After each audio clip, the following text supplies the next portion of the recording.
I'm live at Agboedo Motorcycle Spare Parts in Nnewi, the Japan of Africa. I am here to visit one of the biggest dealers when it comes to tricycle spare parts in Nnewi, which is Keke Spare Parts in Nnewi, and that is the CEO, CBN Group of Companies, CBN Tricycle Spare Parts.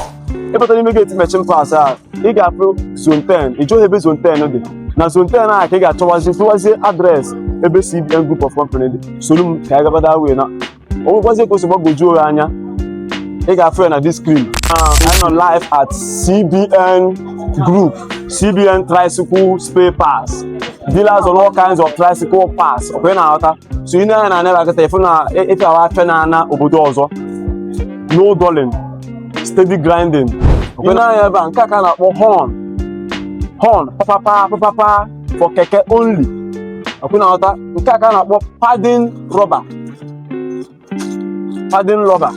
for keke only and other tricycle parts.